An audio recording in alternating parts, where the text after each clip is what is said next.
할렐루야. 7월 9일 토요일 새벽 기도를 시작하도록 하겠습니다.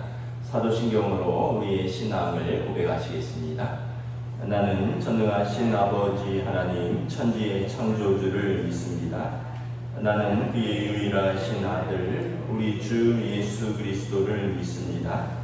그는 성령으로 잉태되어 동정녀 마리아에게서 나시고 본디오 빌라도에게 고난을 받아 십자가에 못 박혀 죽으시고 장사된 지 사흘 만에 죽은 자 가운데서 다시 살아나셨으며 하늘에 오르시어 전능하신 아버지 하나님 우편에 앉아 계시다가 거기로부터 살아있는 자와 죽은 자를 심판하러 오십니다.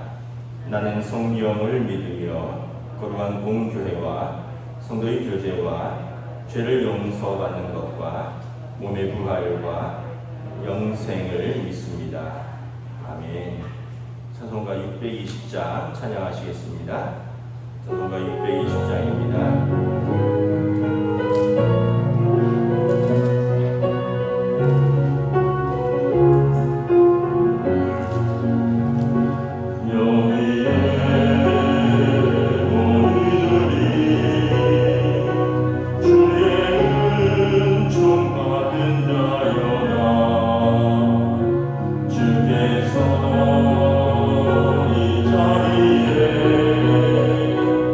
함께 계시는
고린도 후서 1장 23절부터 2장 11절까지 말씀입니다.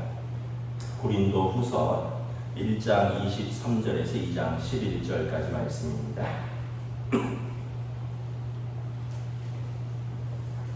신약성경 287쪽입니다. 고린도 후서 1장 23절에서 2장 11절 다 찾으신 줄 알고 저와 여러분들이 한 절씩 기도하도록 하겠습니다. 내가 내 목숨을 걸고 하나님을 불러 증언하게 하노니 내가 다시 고린도에 가지 아니한 것은 너희를 아끼려 함이라. 우리가 너희 믿음을 주관하려는 것이 아니요 오직 너희 기쁨을 돕는 자가 되려 함이니 이는 너희가 믿음에 섰음이라. 내가 다시는 너희에게 근심 중에 나아가지 아니하기로 스스로 결심하였노니 내가 너희를 근심하게 한다면 내가 근심하게 한 자밖에 나를 기쁘게 할 자가 누구냐. 내가 이같이 쓴 것은 내가 갈 때에 마땅히 나를 기쁘게 할 자로부터 도리어 근심을 얻을까 염려하며 또 너희 모두에 대한 나의 기쁨이 너희 모두의 기쁨인 줄 확신하기로라. 내가 마음에 흔들림과 걱정이 있어 많은 눈물로 너희에게 썼노니 이는 너희로 근심하게 하려 하는 것이 아니요 오직 내가 너희를 향하여 넘치는 사랑이 있음을 너희로 알게 하려 함이라. 근심하게 한 자가 있었을지라도 나를 근심하게 하는 것이 아니요 어느 정도 너희 모두를 근심하게 하는 것이니 어느 정도라 함은 내가 너무 지나치게 말하지 아니하려 함이라. 이러한 사람은 많은 사람에게서 벌받는 것이 마땅하도다. 그런즉 너희는 차라리 그를 용서하고 위로할 것이니 그가 너무 많은 근심에 잠길까 두려워하노라. 그러므로 너희를 권하노니 사랑을 그들에게 나타내라. 너희가 범사에 순종하는지 그 증거를 알고자 하여 내가 이것을 너희에게 썼노라. 너희가 무슨 일에든지 그거를 용서하면 나도 그리하고 내가 만일 용서한 일이 있으면 용서한 그것은 너희를 위하여 그리스도 앞에서 한 것이니 함께 읽습니다. 이는 우리로 사탄에게 속지 않게 하려 함이라. 우리는 그 계책을 알지 못하는 바가 아니로다. 아멘. 할렐루야. 오늘 토요 새벽 기도에 나오신 여러분들을 주님의 이름으로 환영하고 축복합니다. 우리 아침이지만 서로 인사하겠습니다. 한 주간 평안하셨습니까?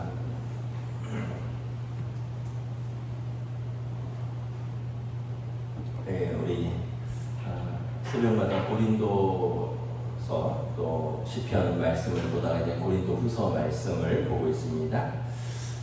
고린도 후서는 바울 사도께서 고린도 교회에 쓴 두 번째 편지라고 했습니다. 근데 사실은 이제 그 신학자들이 쭉 연구해 보면 본문을 또 자세히 보면 두 번째 편지는 분실이 되었고요. 그리고 지금 쓰는 것은 세 번째 편지입니다. 그래서 그런 맥락을 잠깐 어느 정도 기억을 하시면 이제 좀 이해하시는 데 좀 도움이 될 것입니다. 바울 사도가 고린도 교회에 쓴 편지를 쓴 이유는 이제 고린도 후서를 쓴 이유는 첫째는 환난 중에 있는 성도들을 위로하게 하려 함이죠. 그래서 고린도 후서 1장에 보면 위로라는 단어, 환난이라는 단어가 많이 나오는데 10번 이상 나오는데 하나님의 위로가 여러분들에게 가득하기를 원한다라고 기도하고 있고요. 또 권면하고 있습니다. 두 번째는 바울 사도에 대한 대적자들이 있었습니다. 여러 부류가 있었는데 예를 들면 유대로부터 온 그리스도인들, 이제 바울 사도는 지금 헬라 쪽에 있는 교회에 복음을 전하잖아요. 그러니까 그 고린도 교회는 헬라 쪽에 이방인들 쪽에 있는 교회이기 때문에 그곳에서는 율법이라든가 또 유대인들에 관한 이야기를 많이 하지 않는데 예루살렘에서 온 유대인 출신 그리스도인들은 바울 사도가 복음을 다 이야기하지 않는다. 날과 달과 절기라든가 이런 거, 또 율법, 할례 이런 거 다 이야기하지 않고 오직 믿음만 이야기하는데 유대인으로서는 그걸 받아들일 수가 없는 거죠. 하나님께서 주신 율법을 자기들이 맡았는데 그 구약의 율법에 보면 날과 달과 절기를 지켜야 하고 또 여러 몸의 할례를 받아야 되고 또 율법들을 지켜야 되는데 이방인 교회에 와 보니까 그런 것들은 하나도 없다라는 거죠. 그래서 바울 사도를 오해해서 그가 복음을 반만 전한다, 또 내지는 복음을 훼손하고 있다. 그리고 더 나아가서는 일부 사람들은 그는 진짜 사도가 아니다, 이런 계속 그 비난을 받거나 또 대적하는 사람들이 있었고, 또 세 번째는 이제 이단들이 있었습니다. 그 당시에 영지주의자들. 우리에게 영적인 지식이 있으니 육적인 것은 아무래도 괜찮다. 영적인 것이 가장 고상한 것이고 육은 뭐 있다가 무너지는 것인데 그게 뭐 중요하냐. 그래서 고린도 지역이 그 당시 어떤 세상 문화와 이방의 신전과 또 어떤 음란이 가득한 도시에서 그리스도인이 되었음에도 불구하고 그 어떤 육신적인 것들을 다 어떻게 벗어나지 못하는 옛 생활을 하고 있는 사람들에 대해서 바울 사도가 고린도 교회, 고린도 전서에서도 엄격하게 책망하고 있죠. 너희 중에 음란이 있다 하는 말을 들으니 어떻게 그럴 수 있느냐 막 책망하잖아요. 근데 이제 이런 영지주의자들이나 그 당시 이런 사람들, 우리에게 믿음이라는 고상한 것이 있는데 그런 육적인 것이 우리를 어떻게 무너뜨리겠느냐. 그래서 우리 고린도 교회 성도들을 자꾸 이상한 방향으로, 이것은 이제 영지주의자 또 그 당시에 이단들입니다. 오늘도 마찬가지입니다. 우리에게 믿음이 있는데 다른 것들은 무엇을 해도 괜찮지 않느냐.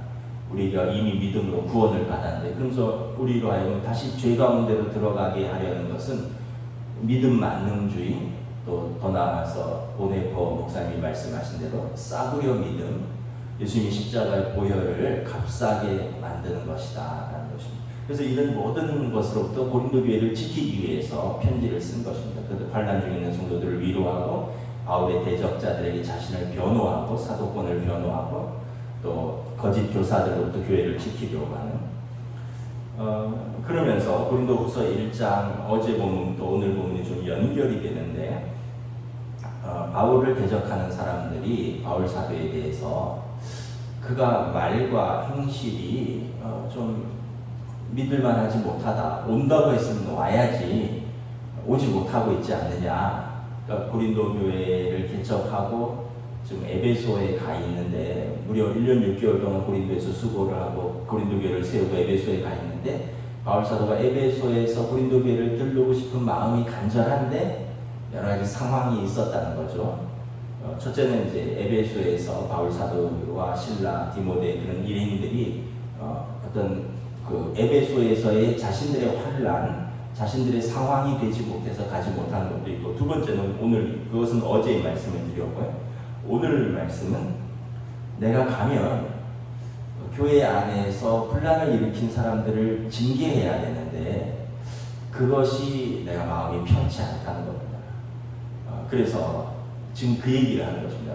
교회가 그들을 징계하고 그리고 또 그들을 용서하라.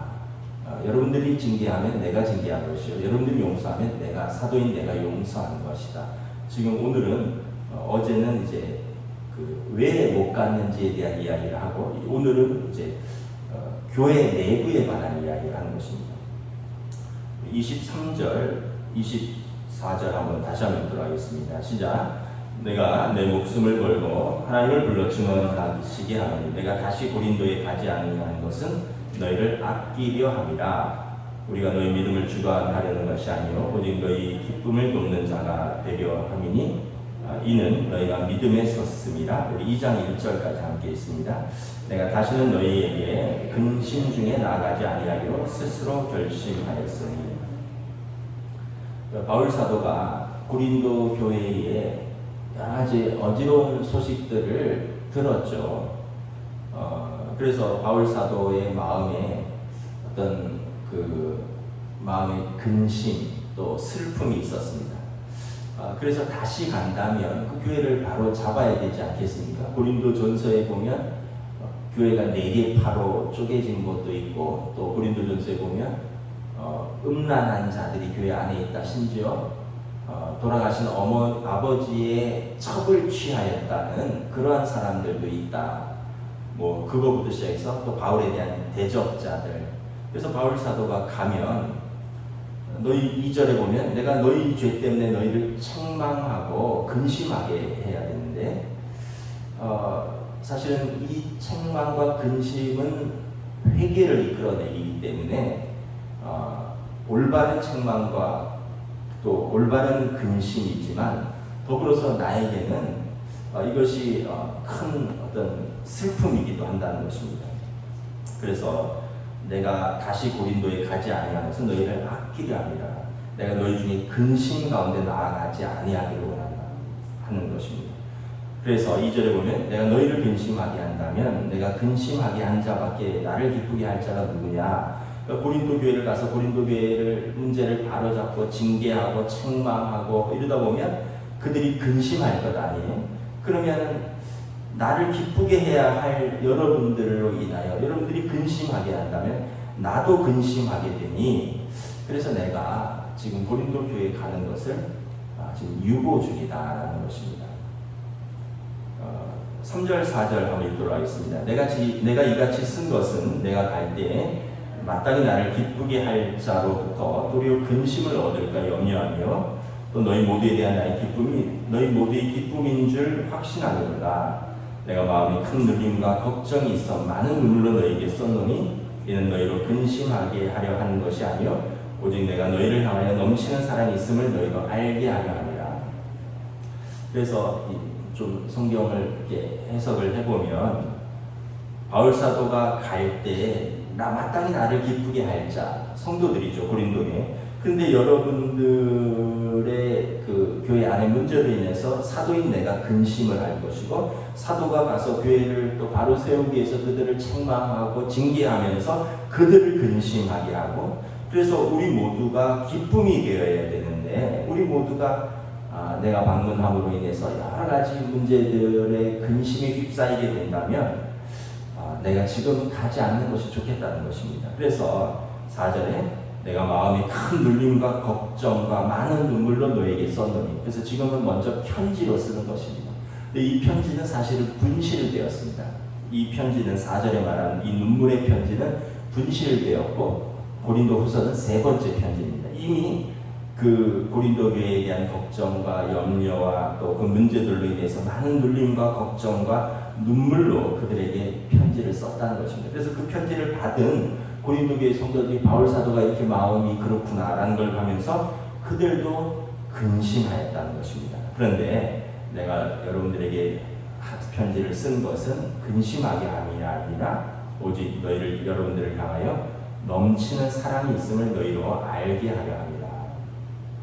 그러니까 어떻게 보면 바울 사도는 아주 부모와 같은 마음을 가지고 있는 겁니다. 여러분 자녀들을 키울 때 뭐 책망도 하고 근데 언제나 말로 책망하고 언제나 또 커가는데 휘초리를 둘 수도 없잖아요. 그러면은 뭐 근심하면서 바라보는 수밖에 없죠. 또 깨닫기를 원하고 또 가끔 가다가 보면 뭐 자식도 부모에게 편지를 쓸 때도 있고 부모도 자식에게 편지를 쓸 때도 있죠. 같은 집에 살면서 여러분 그런 거 안 해보셨나요? 저는 해봤는데 이게 말로 도저히 안 될 때 같은 집에 살지만 자식이 부모에게 편지 한 통 써놓고 학교 가기도 하고 또 부모도 자식에게 편지 한 통 써서 보내주기도 하고 왜냐하면 이 말로 다 어떻게 표현할 수 없는 근심과 염려와 사랑을 그냥 글로 좀 정제되어서 쓰고 본인도 그 편지를 통해서 좀 마음에 깊이 좀 새기고 깨닫고 우리가 근심하게 하는 관계가 아니라 서로 기쁨이 되는 관계가 아니냐 이런 목적으로 편지를 쓰기도 하잖아요. 뭐 엄마와 딸들이 그런 편지 잘 주고받던데 뭐 저는 써보기도 하고요 받아보기도 하고 그랬습니다. 근데 바울 사도가 지금 그랬다는 겁니다. 고린도 교회에 가서 책망하는 것, 가서 징계하는 것은 나의 기쁨이 될 여러분들이 큰 근심에 잠기는데 그러면 나도 근심스럽다는 거죠. 그래서 지금은 가지 못하고 여러분들에게 많은 눈물로 편지를 쓴다는 것입니다. 그래서 여러분들이 바로 잡고 올바로 회복하기를 원한다라는 것입니다. 그래서 바울 사도가 고린도 교회에 가기로 해놓고 못 간 이유는 첫째는 에베소의 상황이 안 됐고 두 번째는 바로 가는 것이 고린도 교회에도 도움이 되지 못하기 때문에 그런 것입니다. 그런데 이제 바울의 대적자들은 바울 사도가 말과 행실이 다르다는 겁니다. 말은 온다고 해놓고 안 오는 거라고 저는 뭔가 캥기는 것이 있지 않느냐. 그가 거짓 사도가 분명하다. 그가 복음을 훼손한 그의 말은 진실되지 않다. 이런 사람들이 많다는 것입니다. 5절에 보면 근심하게 한 자가 있을지라도 나를 근심하게 한 것이 아니요 어느 정도 너희 모두를 근심하게 한 것이니 어느 정도라면 내가 너무 지나치지 아니하게 하려 함이라. 그 바울 사도가 가서 징계해야 되는 사람들이 교회를 어지럽힌 사람들도 있고 또 바울 사도를 대적한 사도의 개인을 대적했다기보다는 그 사도를 대적함으로 해서 사도가 전한 복음을 훼손하고 복음을 무너뜨리려고 했기 때문에 그런 사람들을 징계해야 되는데 사실 이것은 나의 근심이 뿐만 아니라 여러분 모두의 근심인데 근데 바울 사도는 항상 여기 보면 완곡하게 표현을 하죠. 그래도 어느 정도의 근심거리다. 너무 지나치게 말할 필요는 없다라는 것입니다. 이 사람은 많은 사람에게 벌 받는 것이 마땅하다는 것입니다. 그런즉 너희는 차라리 그를 용서하고 위로할 것이다. 이게 무슨 말입니까? 그가 많은 사람, 교회의 치리를 받아야 되는 것이 마땅한데 너희는 차라리 그를 용서하고 위로하라. 왜냐하면 그가 너무 많은 근심에 잠길까 두려워하노라. 그가 아마 사도를 대적하고 또 복음을 훼손하고 교회 공동체를 흔들어서 그는 교회의 치리를 받고 당회의 치리와 징계를 받는 것이 마땅한데 근데 그런 과정을 통해서 또 많은 사람들이 그 이야기를 알고 있잖아요. 그러므로 그 징계 결정 또 사람들의 그런 시선으로 인해서 이미 그는 가혹하게 처벌되었다는 겁니다. 그가 마음이 고통스러운 지경에 이르렀고 이제 그걸로 이미 징계는 된 것인데 또 일부는 그를 출교하기를 원한다는 것입니다. 그래서 그것은 너무 가혹하다. 그가 우리의 근심이 된 것도 맞고 내가 그 때문에 근심한 것도 맞고 그로 인하여 여러분들이 근심한 것도 맞고 그러나 교회 공동체가 그를 징계하기로 결정하는 그 자체로 인해서 이미 그 자신은 가혹하게 처벌되었을 것이다. 그러므로 그는 고통스러워하며 회개의 자리에 이를 수 있도록 그것으로 족하니 여러분들 그를 용서하고 그가 더 근심에 잠겨서 교회를 떠나지 않도록 위로하라라는 것입니다. 여러분 바울 사도가 굉장히 어떤 면에서 보면 엄격한 아버지 같지만 또 자애로운 어머니와 같은 모습을 다 가지고 있는 것입니다. 그래서 바울 사도가 항상 말하기를 일만 스승이 있으되 아비는 많지 아니하니. 선생님은 올바른 말해주고 책망하는 것은 할 수 있는데 아버지는 어떻게 합니까? 말하고 책망하기도 하지만 용서하고 감싸고 품어주고 다시 기회를 주고 그런 것이죠. 저도 뭐 잘할 때는 몰랐는데 제가 부모가 되어 보니까 부모의 마음은 그렇다는 것을 살면서 깨달아요. 책망하고 또 징계하고 뭐 가혹하게 몰아붙일 때도 있는데 근데 또 항상 안쓰럽고 용서하고 기다리고 또 용서하고 또 기다리고 또 기대하고 뭐 이건 끊을 수 없는 부모 자식 간의 관계인 것이죠. 그 바울 사도가 고린도 교회를 향하여 그런 마음이 있는 것이죠. 그래서 그가 징계라는 것은 뭐냐면 회개하고 돌이키는 것이 징계의 목적이지 그를 징계하고 나쁜 사람 만들어서 교회에서 쫓아내는 것 그를 구원의 반열에서 내쫓는 것이 목적이 아니라는 것입니다. 그래서 이 8절에 보면 그러므로 너희를 권하노니 사랑을 그들에게 나타내라. 이미 교회가 그런 징계의 사건을 통해서 경계하고 질서를 세운 부분이 있으니 흩어진 사랑의 질서를 회복하고 이를 공포하라는 것입니다. 그리고 9절에 보면 너희가 범사에 순종하는지 그 증거를 알고자 하여 내가 이것을 너희에게 썼노라.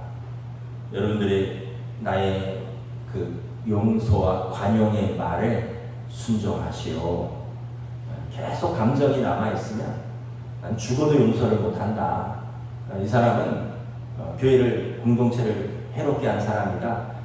징계하고 또 출교하고 뭐 그런 소수의 사람들이 계속 주장을 하고 있었던 것 같아요.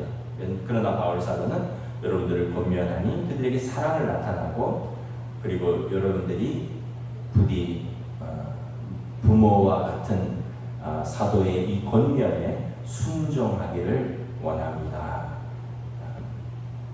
그래서 10절에 보면 너희가 무슨 일이든지 누구를 용서하면 나도 그리하고 내가 만일 용서한 일이 있으면 용서한 그것은 너희를 위하여 그리스도 앞에서 하는 것이니.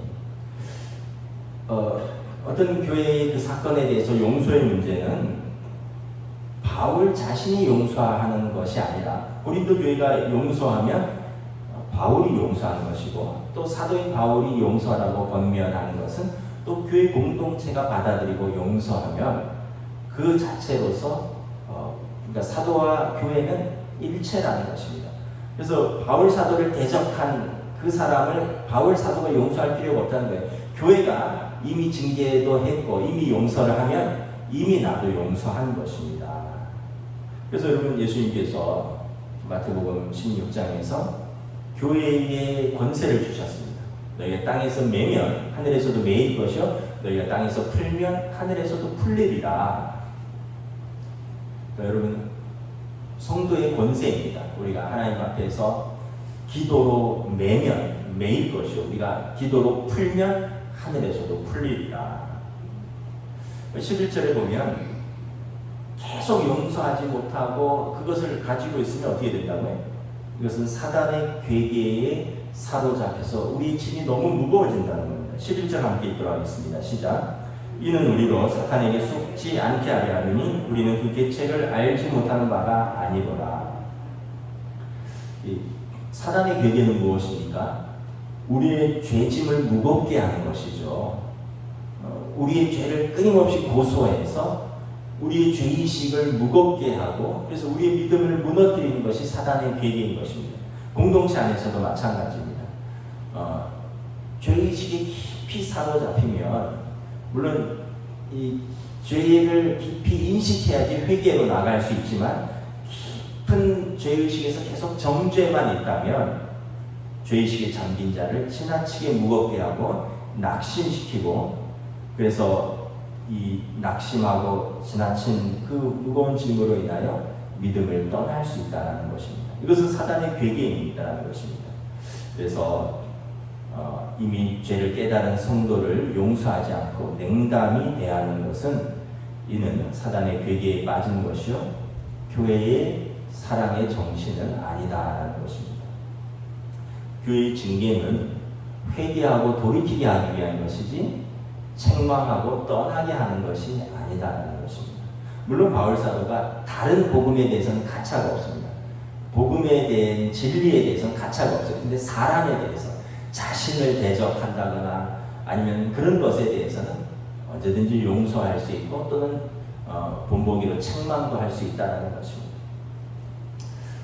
여러분, 우리가 한번 용서에 대해서 한번 생각을 해봐야 됩니다. 용서는 첫째는 그 사람을 받아들이는 것도 있지만 자신이 묶인 것으로부터 푸는 것입니다. 자신이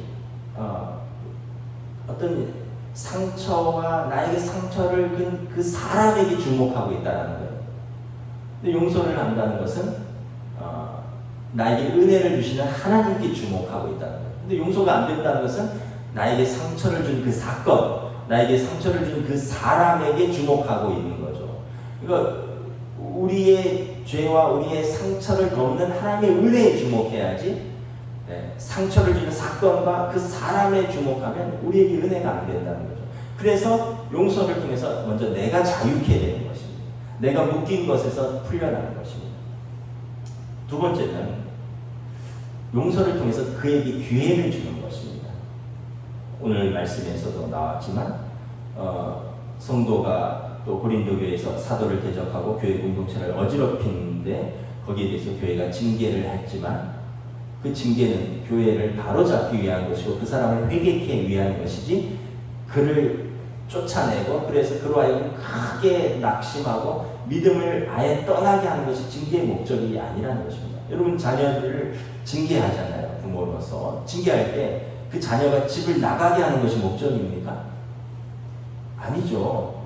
때로는 말로도 때로는 회초리를 대는 것을 저는 지금은 반대하지만 한때는 저도 회초리를 대는다는 것에 대한 생각을 했었는데 근데 그것조차도 바로잡기 위한 위함이고 또 나름의 그 자녀를 부모로서 훈계하고 바로 세우려는 목적이지 너 한번 미워봐라. 너 한번 나한테 한번 나랑 사는 동안에 너 나한테 찍혀서 죽도록 고생해봐라.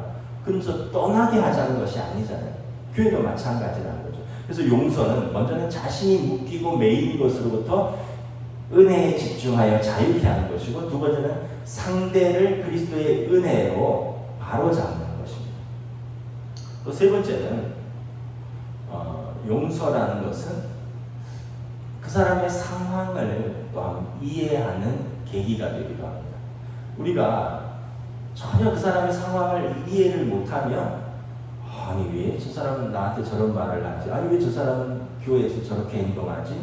전혀 이해를 못할 수 있어요. 근데 그 사람의 상황, 공감이라 그러죠. 여러분 하나님께서 우리를 위하여 하늘 보좌를 버리시고 땅으로 내려오셨습니다. 하늘 위에서 아니 왜 내가 지금 창조한 인간이 하나님의 형상과 이미지를 가진 사람들이 왜 선한 뜻을 저버리고 저렇게 살지 하지 않으시고 이 땅에 내려오셔서 우리와 같은 모습이 되셨고 우리와 같이 공감하셨고 히브리서에 보면 우리 하늘에 계신 우리 대제사장은 우리의 연약함을 공감하지 못하실 분이 아니시니 죄는 없으시고 우리와 똑같이 시험을 당하셨습니다. 예수님은 우리와 똑같이 당함으로 인해서 우리의 똑같은 연약함을 친히 경험하신 것입니다.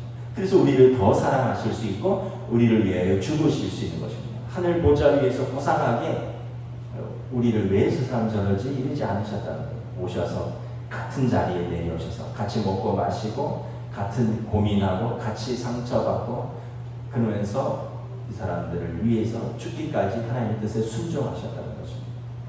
그래서 용서는 우리 그릇을 넓히고 이해의 폭을 넓히는 우리의 지경을 넓히는 우리를 더 성숙하게 하는 한 좋은 훈련의 도구인 것입니다. 제가 옛날에 어떤 글에서 읽었는데 이게 사실인지 아니면 그냥 이야기인지는 모르겠어요. 아마 여러분들도 들어보신 일이 있을 거예요. 어떤 지하철을 사람들이 타고 가는데 꼬마들 둘이서 너무 시끄럽게 하는 거예요. 그런데 그 옆에 아버지로 보이는 사람은 멍하니 넋놓고 앉아있고 아이들을 공공 질서를 이렇게 어지럽히는 아이들을 말리지도 않고 제재하지도 않고 그냥 멍하니 앉아있는 거예요.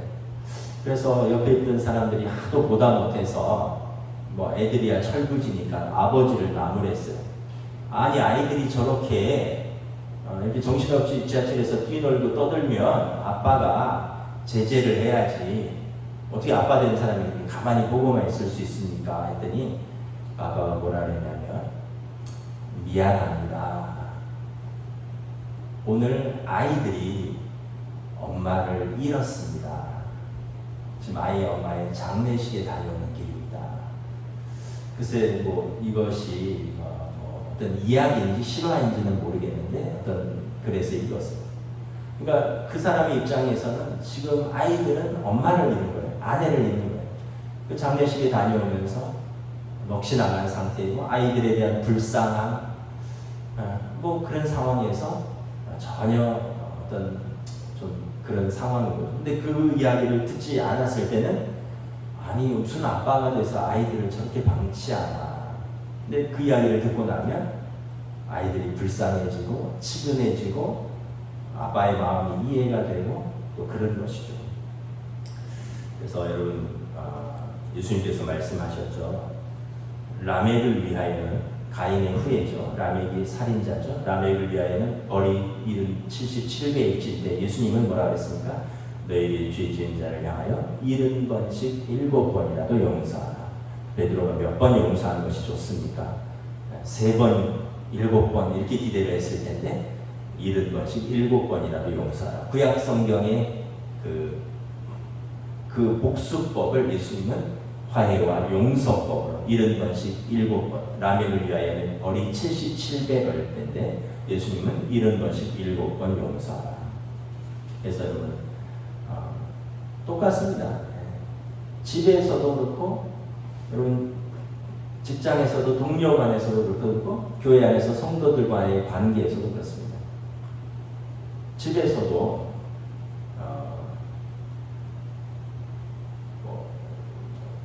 가끔 제가 하는 이야기지만 제가 용서의 아이콘입니다. 용서의 아이콘. 무슨 말이냐면 제가 미안해라는 말을 너무 자주 해요. 제가 아내한테도 미안하다는 거, 아이들한테도 아빠 미안하다는 거, 부모님한테도 죄송하다는 거. 여러분 제가 속이 없어서 그렇겠습니까? 가장으로서 남편으로서 아내에게 주장을 할 수 있지만 또 생각을 해보니까 제가 분명히 잘못한 것도 있고 또 아내가 마음이 상하고 계속 틀어져서 대화를 안 하면 가정이 얼어붙으니까 제가 풀어야 되잖아요. 미안하다. 거의 제가 먼저 미안하다고 합니다. 열에 9번. 아이들한테도 그래요. 아이들이 제가 혼내거나 아이들과 저랑 다투고 학교에 가면 하루 종일 마음이 불편해요. 하루 종일. 그래서 카톡으로 제가 이렇게 글을 써서 보냅니다. 또는 다음날 학교 데려다 주면서 아빠가 어제 좀 과도하게 해서 미안해. 그러면 아빠가 미안하다는데 자기들이 어떻게 하겠어요? 아빠 저도 죄송해요. 부모님도 그렇습니다. 부모님도 연세가 드시니까 좀 죄송한 말이지만 섭섭한 것들이 점점 더 많아지시나 봐요. 여러분 그러지 않기를 축복합니다. 연세가 드시면서 좀 더 관용적이 되시고 좀 더 넓어지시기를 축복합니다. 연세가 드시면서 점점 섭섭해지신 것이 많으면 주위 사람들이 힘들어집니다. 근데 뭐 어떻게 아시겠어요? 80 가까이 되시고 그러니까 자꾸 자녀들에 대해서 섭섭한 것들이 많아지시기도 하고 또 이렇게 이런저런 이야기를 하시면 그럼 저도 마음이 좋지는 않죠. 다 큰 자녀가 부모한테 책망을 들으니까. 근데 항상 거의 제가 항상 꼭 그날 못하더라도 그 다음 날이라도 죄송합니다 이렇게 이야기를 해요. 반드시 동의해서 하는 것은 아닙니다. 동의하지 않지만 그래도 내 부모가 섭섭한데 내가 아들로서 죄송하다고 해서 그분들 마음이 풀어지면 그러면은 그 다음에 이야기는 또 하면 되니까. 제가 죄송하다 그러면 아버지 어머니가 또 금방 밝아지셔요. 금방 섭섭해지셨는데 또 금방 밝아지시더라고요. 그걸 보면서 제가 또 잘했구나 이런 마음도 들고 여러분 우리가 누구를 용서하고 용납한다는 것은 어떤 면에서 보면 내가 메인 거에 있어서 풀어지고 그를 바로잡고 더 나아가서 우리가 사단의 괴계로부터 공동체를 평안으로 지키는 하나님이 주신 방법인 것입니다. 말씀을 마치도록 하겠습니다. 바울 사도가 고린도 교회에 가지 못한 이유를 2가지를 말씀드렸죠. 그러므로 고린도 교회가 서로 징계됐지만 서로 용서와 사랑을 본받아 그리스도의 사랑을 나타내라. 화평케 하는 자가 하나님의 아들이라 일컬음을 받을 것이요. 이게 산상복음입니다. 기도하겠습니다. 하나님의 은혜를 감사합니다. 우리가 세월 지나갈수록 우리 자신을 더 강화하고 우리 자신을 더 사랑하고 그래서 우리가 때로는 자신에게 대해서 또는 다른 사람에게 대해서 우리가 어떤 면에서 보면 더 넓어지고 또 품고 그릇을 키워야 되는데 점점 더 좁아지고 또 자신도 힘들고 또 함께하는 다른 사람들을 힘들게 하는 부분이 있지는 않은가 돌아봅니다. 오늘 고린도 교회의 예를 보면서 공동체를 힘들게 한 자를 교회가 또 분명히 징계해야 되는 것은 분명하지만 이미 그도 그러한 사실 가운데서 징계를 받았고 그도 크게 낙심함으로 여러분들 그에게 위로를 나타내고 그를 사랑으로 품음으로 그로 하여금 믿음에서 떨어지지 않게 하라.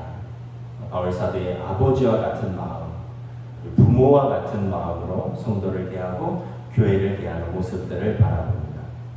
오늘 우리가 서 있는 공동체, 가정에서 또 우리 일터에서 우리 교회에서 우리가 주님께서 나를 용서하셨듯이 우리 또한 서로를 용서하고 품고 또 우리 또한 그릇을 넓혀서 우리가 잘못한 것에 대해서는 받아들이고 또 우리가 회개하고 용서를 구할 줄 아는 용기를 더하여 주시고 그러므로 사단의 비계로부터 넘어서서 우리가 사는 공동체, 우리 가정을 평화롭고 아름답게 우리가 일하는 일터가 은혜롭고 또 우리가 섬기는 교회가 주님 주시는 거룩함과 화평을 지켜가는 귀한 공동체로 세워주시옵소서.